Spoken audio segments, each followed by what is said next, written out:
everybody, this is Eric Jose on Making a Murderer on YouTube. I cover the Stephen Avery and Brendan Dassey cases, but also as time passes, I've been covering other cases such as the Staircase or OJ and many wrongful convictions of youth. I go over the documents, the photos, the videos, anything case related. So stay tuned, because I have many more videos just like the one you're about to see.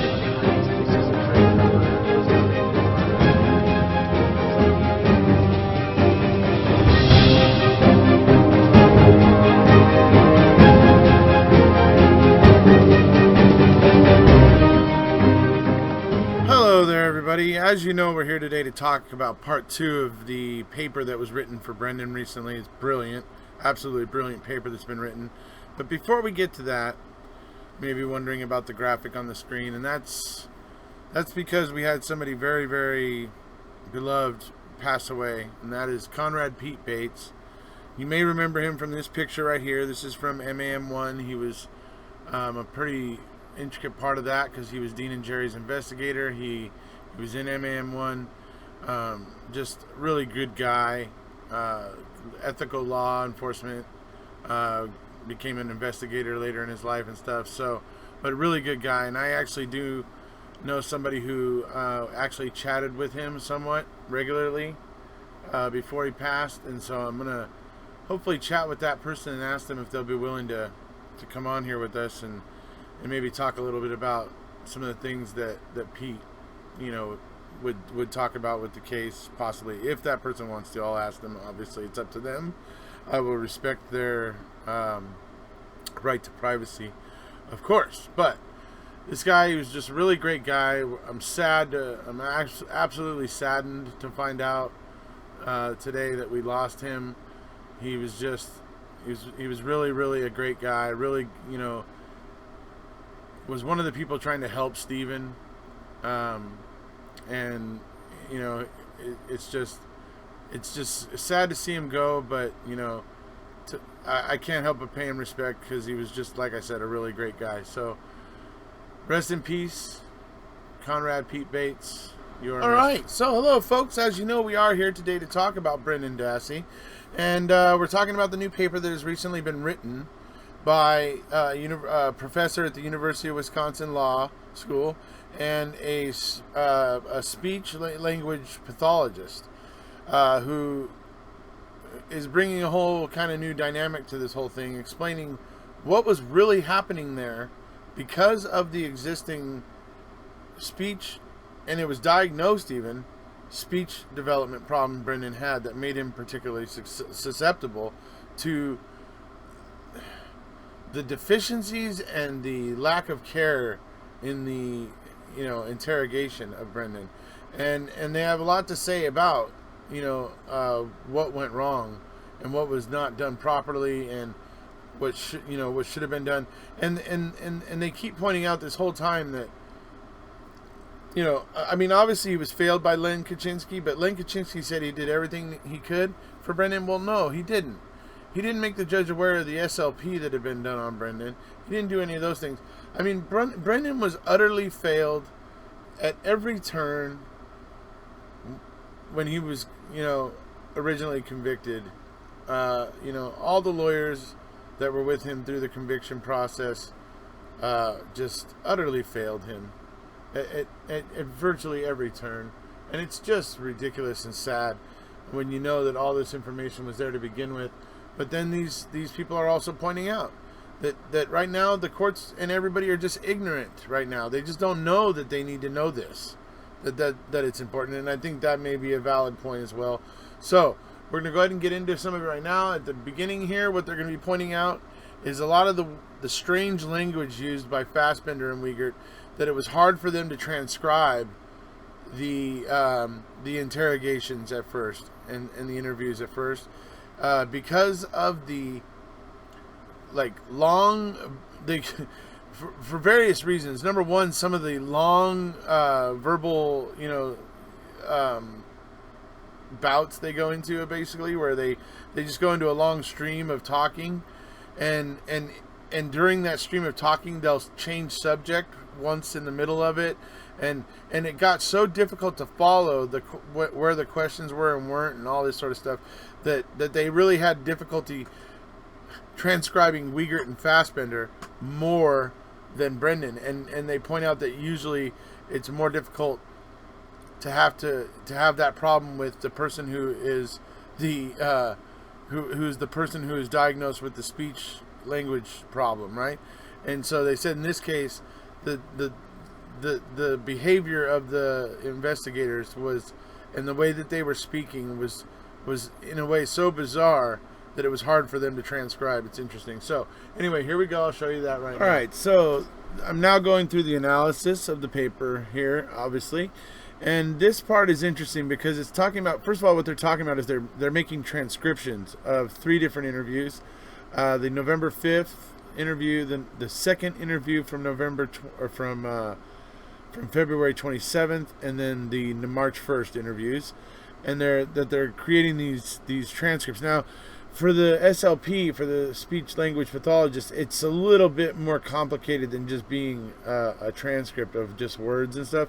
It actually has other indicators on there about inflection and tone and that sort of thing, so it reads a little bit more complicated than just a normal transcript and everything. So they're talking about here, like, what they had to do so that their software would properly analyze the speech and everything that was taking place between Brendan and the officers. And when it gets to this part right here, you'll see that it's kind of interesting. Transcription challenges, law enforcement. The transcriber faced considerable challenges transcribing the interviews, but not because of Brendan. Rather, the difficulty lay with the law enforcement officers, Wiegert and Fassbender. Both of them had speech that was rapid, with many run-on sentences and unfinished thoughts, making it difficult to interpret the thoughts expressed. Even though the transcribers are master-level speech-language professionals, they had a hard time determining the boundaries of the police's utterances, where one utterance ends and the next utterance begins, because their utterances were so disorganized. Wiegert and Fassbender's thoughts were expressed unclearly and at times incoherently. A lot of times incoherently. Ordinarily, when the transcribers are transcribing an interaction with a child with an impairment and an adult professional, it is the child with language impairment whose language presents the transcriber with the greatest challenge, because the child's intelligibility and prosody may be impaired. Prosody is just basically like tone, inflection, volume, and those sort of things. In this case, however, it was the adult's language that was the problem. So I just found that was interesting here as they're setting up for their analysis and explaining some of the things that they were going through. But as they were creating their little transcript for this, they found it more difficult to try to transcribe Wiegert and Fassbender. And I think that's because they were trying to be so deceptive in what they were doing. I think that's how that happened. I think that's why that happened. But anyway, so we'll move on to the next bit. And this kind of continues on in the same vein. Our analysis first differentiated between true questions and utterances that have the grammatical form of questions but do not function as true questions. For example, why don't you have a seat is a question, functioning as a polite way to tell somebody to be seated, without expectation of a reply. This type of utterance was not considered a question for our analysis. On the other hand, some utterances function as questions, but do not have the grammatical question form. Examples include requests such as, "Tell me more about that." This type was coded as an open-ended question and included in the analysis. True questions were categorized and coded into the following types: open-ended, WH questions, multiple choice, and 3 forms of yes/no questions.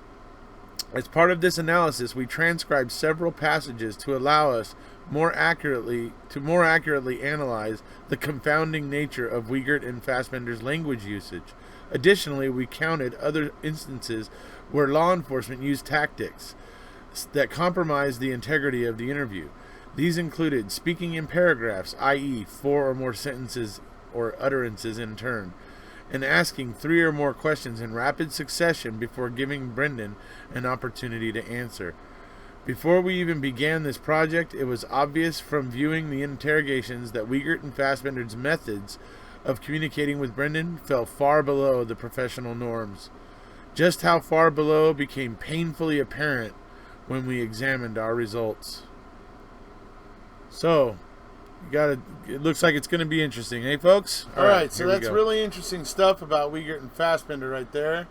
And they get a lot more into Wiegert and Fassbender. They talk about a lot of the things, but that's starting to scratch the surface, as it were, with Wiegert and Fassbender. And so now it's going to move into talking about how, with Brendan's limitations, with his, which were clearly available to all. I mean, these investigators were going down to Brendan's school and stuff. They could have been inquiring about this stuff. That because the where they're getting their information about Brendan's disability, because of the SLP that was done in his high school way back when. This was all available to them. They didn't want to know about it. And then when you hear them describing the what they find as problems with the interrogation, you start to see something of a pattern, really. So now they're basically just going to talk about all the ways they went wrong with Brendan here, with interrogating him in a way that they shouldn't have.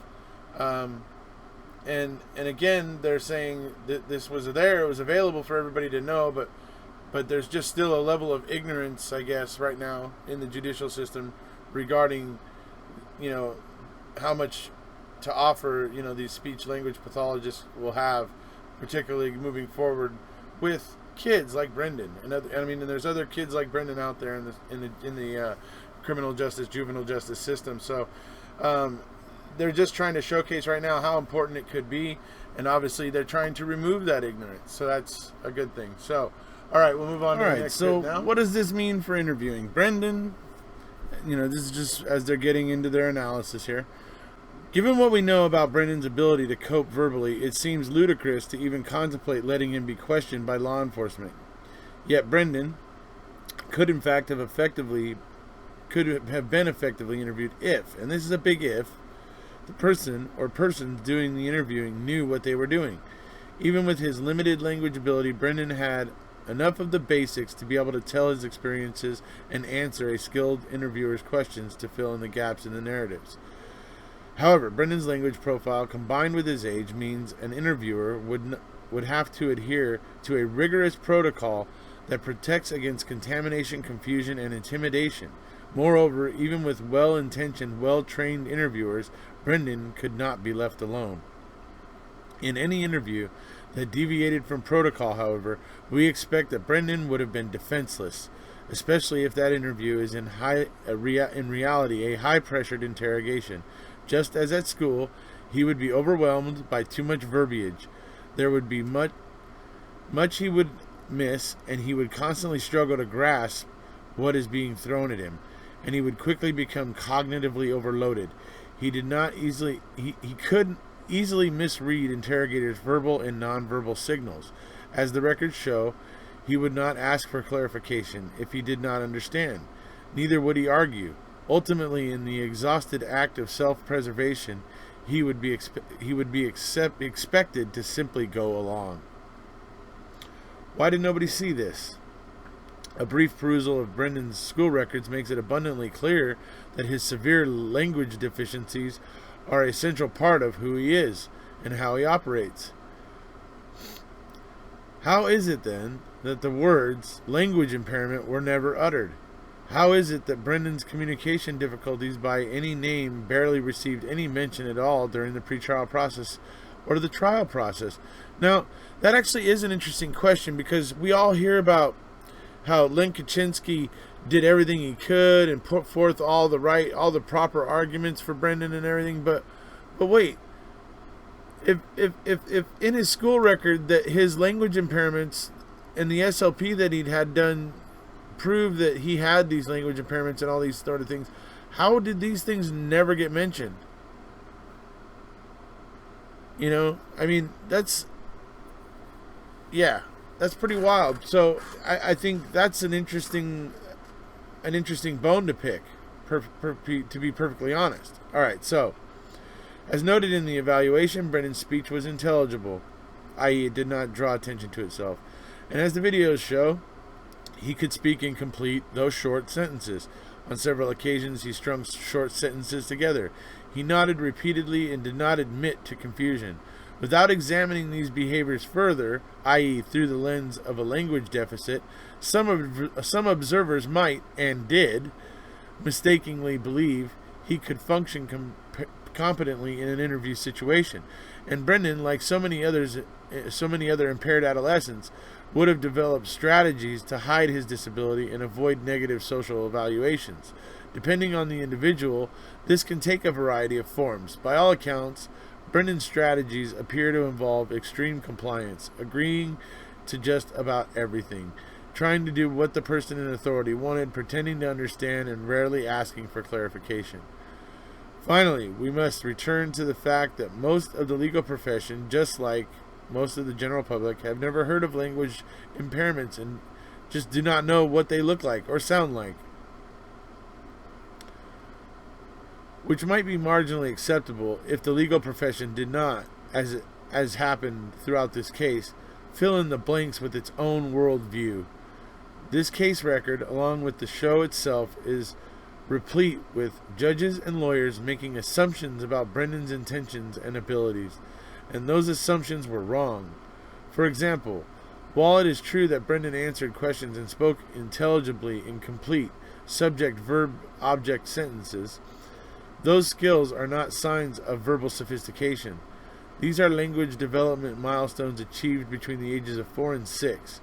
And no, Brendan did not show signs of physical distress while seated on a comfortable couch during the interrogation. He did not yell, swear, stomp out, or refuse to answer questions.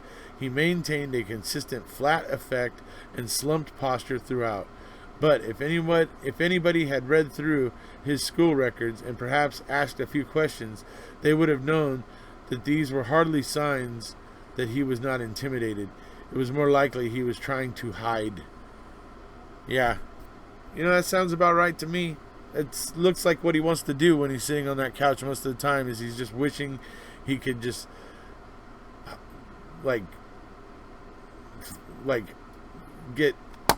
fold himself into the folds of the couch or something, like he just wishes he could just disappear, just terrible to watch, what they did to that kid. So obviously we're going to look into some more of this stuff. As I have said before, I advise everybody to read this thing. I mean, it's really just very fascinating, very interesting, to get the point of view of not only a professor of law at the University of Wisconsin School of Law, but also a speech language pathologist who, brings a whole new kind of aspect to this and really starts to explain all these things about Brendan's record, school record, IEP, and all that stuff. I mean, I personally didn't know or understand what all that stuff was, and now I'm getting an understanding why I will say this. I mean, the system may be ignorant, but it seems like the system should have put together that it should have been using these professionals, especially when it comes to juveniles, for a long time. But hey, like they said themselves in the opening of this paper, they realize that right now, because of Making a Murderer and the documentary and bringing Brendan's case to the forefront where so many people are aware of it, that this was the time to really create that awareness. So, hey, you know what? I got to agree they were at least doing that right. So, all right, let's go ahead and move on into the next clip, and we'll see you in a minute. All right, so this is brilliant. This is another one of the ways that they broke this down just before they got in, to really, and analyzing it, with a fine-tooth comb. These are just some of the peripheral things that they're looking at. And I mean, who did the talking? Whether in a clinical or a forensic setting, the person questioning an adolescent with a language impairment should sit back and let the interviewee do the talking as much as possible. In this interview, the questioners did anything but. There was a remarkable disparity in the amount of talking done by the police and Brendan. And although Brendan was the informant, the police spoke more than twice as much, 2.5 times.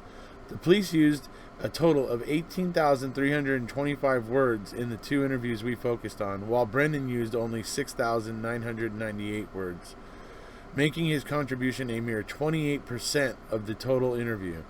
These numbers alone tell us that this interview was utterly inappropriate for Brendan. And so you can see down here the graph. So this is the February 27th interview here, right? The dark color, it says right down here, the dark color is the police. The lighter color is Brendan Dassey, you can see right here. So here's the amount of the police speech compared to Brendan Dassey's on February 27th. And here's the amount of Highlihgts and Fassbender's speech compared to Brendan Dassey's speech here on March 1st. So quite interesting to see it visually like that on the bar graph. So this is also quite interesting because they're also going in and showing here that at the beginning here, or that during the interview, these are the type of questions asked during each one of the interviews, right? So this here, this represents yes or no questions, where obviously the answer is limited to a yes or a no. It allows them to hopefully steer the in content, a little easier, right? These ones here are a question that involves when, like the word when. It starts with the word when, or even who or whatever, right? So that sort of stuff. So that's what this is. These here, multiple choice questions, again, where they're kind of able to steer him into a limited number of answers, potentially. So allowing them to steer things better. And then look at this tiny little bar here, and you can see these are the same proportions on both interviews, but this tiny little bar, those are open-ended questions. So this is the amount of open-ended questions they were putting to Brendan. I just think it's interesting to look at that, visually get that representation of how that was happening. These more content, driving style questions are being used more prevalently, and the open-ended question, which is supposed to be the way you're supposed to do this, and should be basically this bar should be as high as these bars, and the fact that it's not is very interesting. So you guys saw that interesting bar graph regarding the types of questions asked, and literally the one that was the smallest, that's the one that's supposed to be used the most. So here, this next bit is going to basically give you guys an idea of what kind of questions they're talking about, to basically give you a bit of an example of what they're basically getting at with the different types of questions and how they can be, like for instance, a yes or no question. They basically are going to come up with whatever they're going to say in the question. All of that is going to be content that is going to essentially be conveyed to Brendan for him to say yes or no, right? And so that's why they say those are really not the right type of questions, because you're essentially feeding content, right? So anyway, okay, so we're going to get into that. All right, so we're going to look a little bit of them illustrating what these type of questions basically look like and how they looked like in the interview, essentially, or an example of one example in the interview. So, yes or no questions, which have the highest amount of content and the highest risk of contamination, were the ones used most often, making up nearly half, 47%, of Highlihgts and Fassbender's questions, 674 total. A few examples show how the police used these questions and how much content they introduced without Brendan saying much of anything at all. Highlihgts: you helped to tie her up though, didn't you? Pause. Brendan: because he couldn't tie her up alone. There was no way. Did you help him tie her up? And so that's obviously where it's a yes or no question, and he's rapid firing these questions, which is another thing that they're talking about, how they ask multiple questions, kind of rapid fire and stuff, and that's an indication right there. That's exactly what we're talking about. Look at how much information they are conveying to Brendan in these questions before he ever says a word. In the next example, Highlihgts appears at first to try to avoid revealing what answer he wanted, but he could not resist providing the answer in the next question. Highlihgts: and did he choke her until what? Did she go unconscious? What? Tell me. So this is, again, Highlihgts just like looking for Brendan to say something specific, and in the second question he's obviously, did he choke her, until he wants Brendan to say she went unconscious or whatever on his own, right, as a kind of a corroborating thing, but he doesn't say it, so he ends up saying it, and that's the way it goes in this interview a lot. So, okay, WH questions were also used extensively, about 44% of the total. While they have a place in a good interview on a limited basis, WH questions must be carefully crafted and monitored to avoid introducing interviewer content. Again, that did not happen. Now, let's be honest. What did he tell you? What did he show you? What did you see? And what did he tell you? Right? So again, they're pointing out that these questions that they're coming at Brendan with are designed to get Brendan to respond in a certain way, right? Highlihgts and Fassbender's WH questions often presupposed information that Brendan had not given. They were combined with other questions in confusing hodgepodges that suggested how they wanted Brendan to answer. But it was unclear which question to answer or whether to try to answer all of them, as happened here. Fassbender. So what Mark's saying is, did he call you? Or did he come to the door and say, Brendan, I need you? What did he do? A number of times, Highlihgts and Fassbender used an uncomplicated, appropriate WH question, but then they sabotaged their own question by not pausing for an answer. What did you do then? You had to, are you at the door? Or where are you? When you first hear the screaming, where are you?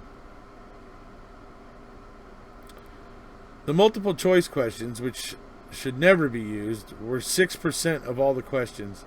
The raw number, 99 total, was substantial enough to see a definite pattern in how the police used these questions to plant content. For example, Highlihgts, when was she screaming a lot?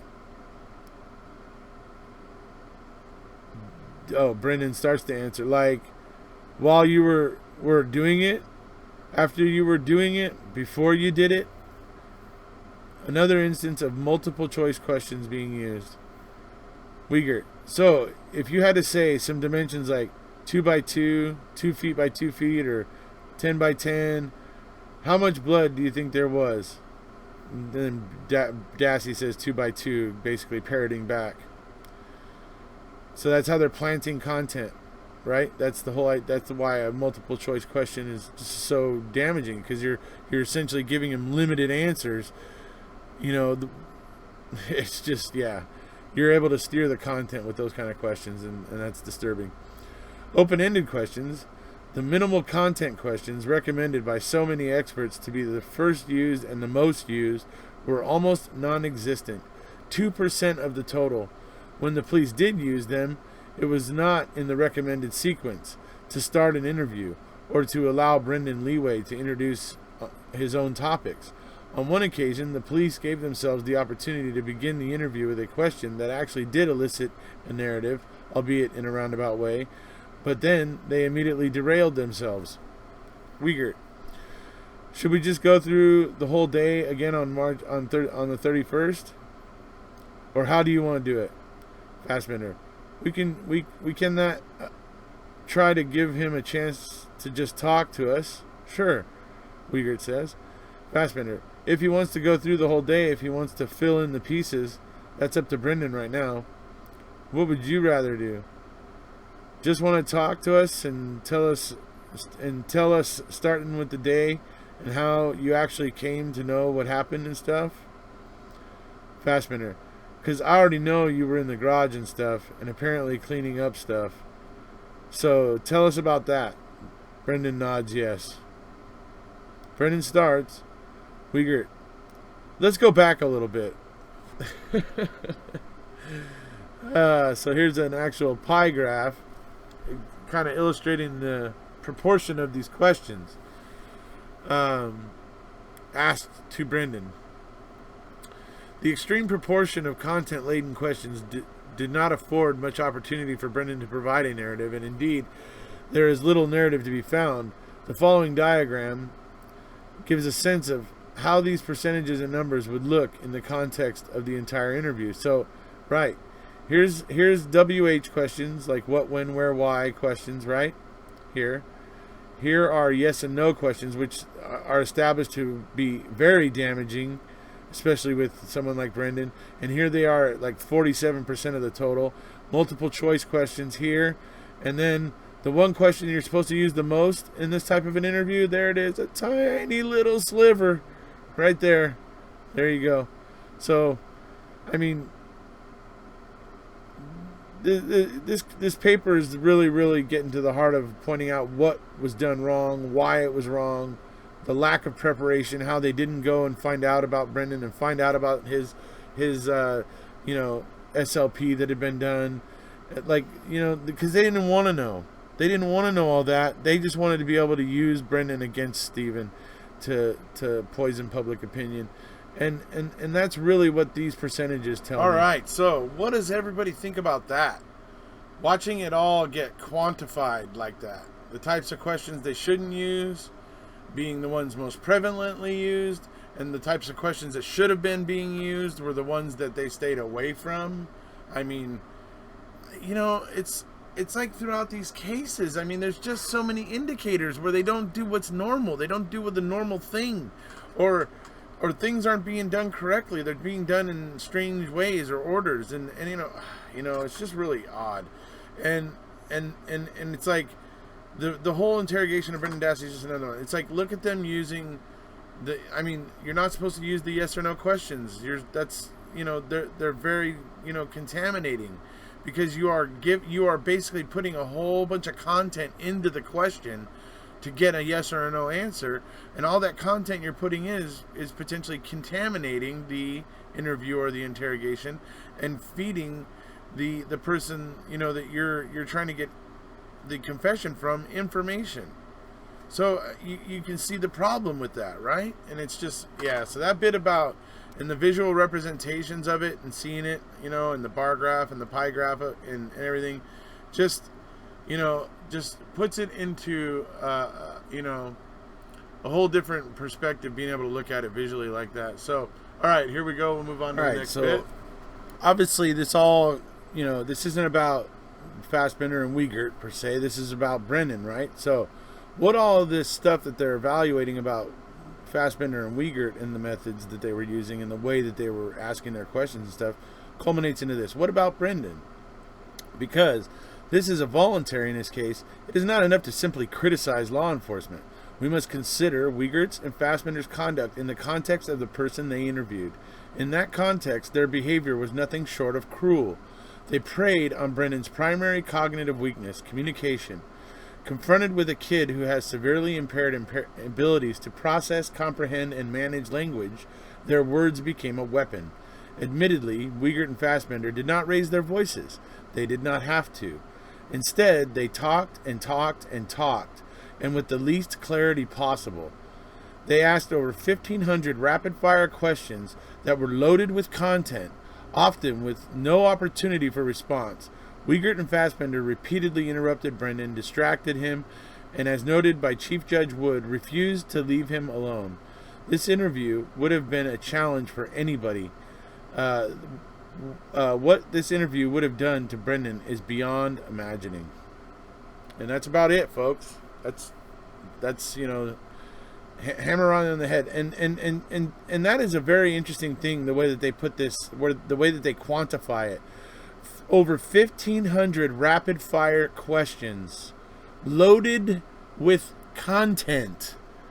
I mean, and we've all known this, but I mean, this is brilliant, the way that they are just absolutely laying this out just right in plain form, quantifying it out, and making it very clear of where this went wrong, and it's beautiful. It's absolutely beautiful. All right, so that gets into, obviously it's not enough for them to just say, oh, law enforcement made a mistake, or law enforcement was messed up, or law enforcement, didn't do their job right, or whatever.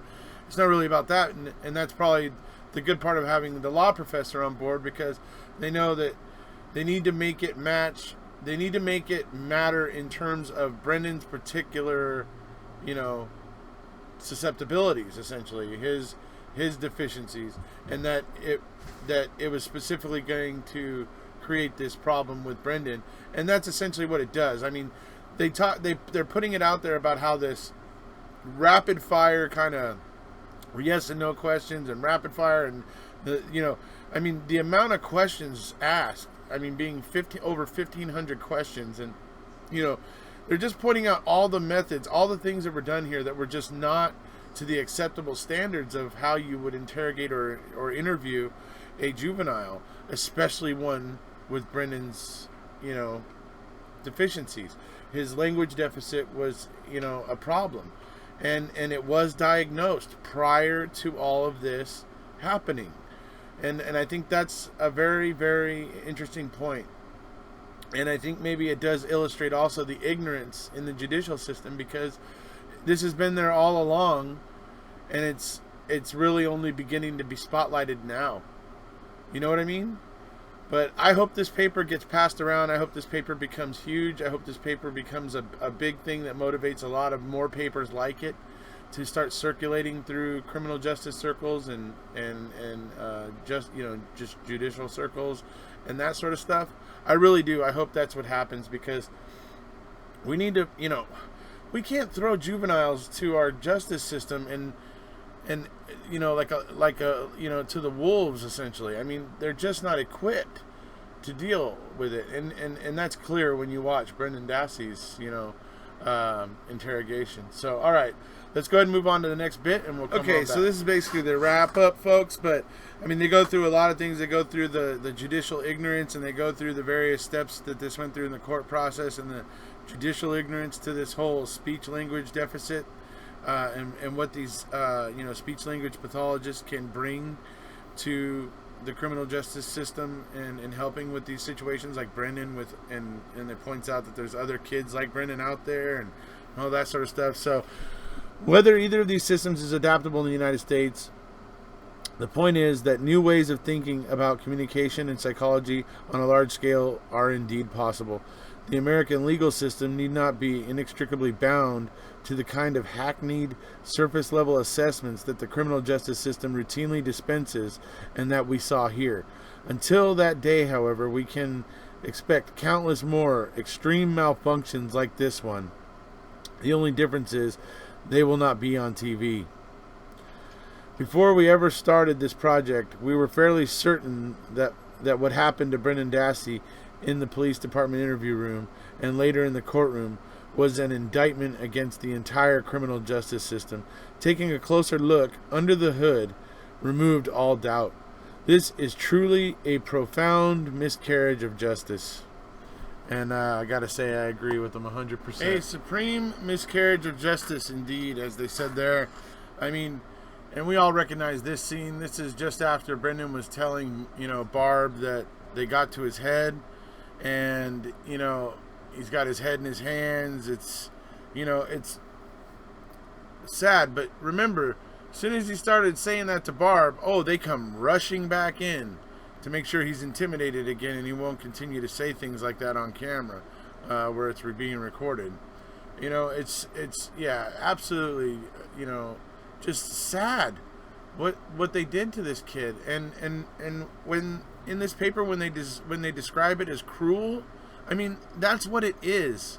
I honestly can't put myself in Mark Wiegert and Tom Fassbender's position, and honestly say that if I'd have been sitting there observing this kid giving me these kind of indicators, that I would have felt good about what I had done afterwards if I had done it like them. I can't say that I would have felt good about what they did. It's my own sensibilities tell me that kid was floundering. He didn't know what was going on. And these things that they say he said that nobody else could know, they're also uncorroborated. There's nothing about this that makes, it's just so, it's such a joke that Wisconsin is clinging to this whole thing that they did to Brendan. It's it's seriously little more than child abuse, or a little better than child abuse. And it's obvious that Brendan was a victim here, and it's just an absolute travesty. But never fear, because Brendan's spirit is indomitable. He's upbeat. He's just a good guy. He's just a good kid. Whereas someone else might be bitter and resentful, he is grateful to have people all over the world that are sticking up for him. And you see that smile. This is him with his paw, Pete Dassey. Pete Dassey's a great guy, nice guy. Loved getting the chance to talk to him last year at Raleigh. Looking forward to getting a chance to speak with him this year at Raleigh. So, but this is the indomitable spirit of Brendan.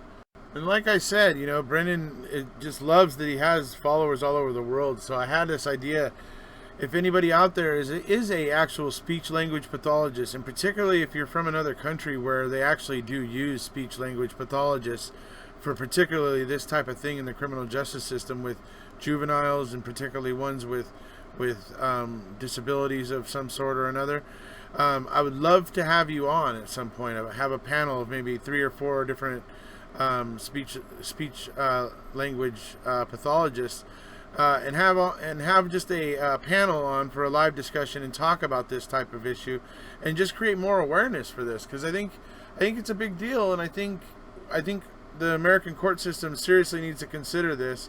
I think this paper is brilliant, well done. So if there are any of you speech language pathologists out there that would be interested in doing that, please send me an email, iracozemam@gmail.com. Pretty simple. Just send me an email letting me know, and I'd like to go ahead and organize to have a little talk about the potential good that speech language pathologists can do in the criminal justice system and that sort of stuff. So please let me know if you're interested. Obviously, this is a really great thing for Brendan. This is a really well done paper, including the law professor from the Wisconsin School of Law. It's just really well done. It says everything that we all kind of knew, but it puts it into better words than we've kind of been able to do so far.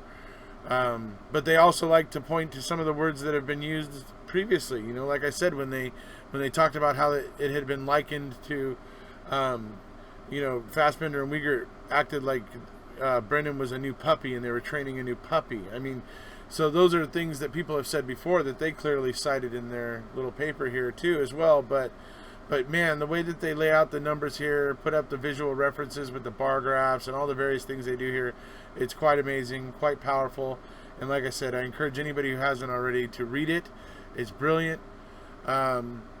We hope Brendan's not going to be in there for very much longer. We hope that public support and people just giving a damn and realizing they don't want this to happen to their own kids in the criminal justice system at some point are going to eventually make such a noise that it cannot be ignored any longer, and we will finally hopefully start to get help for some of these juveniles who just get thrown into the system with an anchor tied to their ankle, and hopefully we can stop doing that. We can get a handle on that sort of thing, hopefully. So all right, folks, that's about it for this one. If you haven't already, please hit subscribe. Please go hit subscribe for Stacy Seabrook, Ali Apperson, Paul Capaldi, basically a lawyer over there, Tracy Scruncy, Linda K. Breyer. Please go over and hit those, or Linda Jello Shots, you might know her. Anyway, go hit subscribe for those people. I hope to have as many people there who will be able to stream from their mobile phones at Raleigh, which is coming up here in just 3 weeks now, about 3 weeks now. So we're getting closer and closer to that. So anyways, going to create a lot of interest for Brendan as well as Stephen and everything else. So hope to see as many of you there as possible. If you haven't already, please hit subscribe, and we'll see you.